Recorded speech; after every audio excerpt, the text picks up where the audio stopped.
પણ અનિંદ્રા એટલે કે જેમને ઊંઘ ન આવતી હોય, સ્લીપ ડિસ્ટર્બ રહેતી હોય, ઓક્યુપેશનના કારણે રાત ઉજાગરા જેમના રહેતા હોય, આવા વ્યક્તિઓએ જ્યારે ખોરાકમાં ભેંસનું દૂધ ઉમેરવામાં આવે ને તો એ નિદ્રા કરે છે, મતલબ કે એ ઊંઘ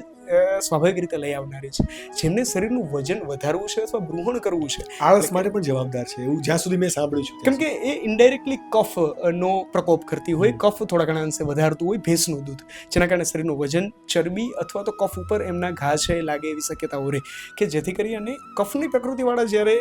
ગાયના દૂધનું સેવન કરે ત્યારે ઘેન ચડવું અથવા ઊંઘ આવવી અથવા આળસ થવી શરીરમાં, આ પ્રકારના લક્ષણો છે ડેફિનેટલી મળતા. પણ હા, દૂધ જન્મથી લઈ અને મૃત્યુ સુધી લેવું જોઈએ, અને જ્યારે જે રીતે ગાયનું અવેલેબલ થતું હોય દેટ વિલ બી ફાઇન, કે જેથી કરીને ગાયના જે કાંઈ પશુપાલનના વ્યવસાયો અથવા તો એમને જે પ્રોત્સાહન અથવા તો એમને જે સુરક્ષા સંરક્ષણની જરૂર છે એ પણ એટલીસ્ટ ડિલિવર થતું.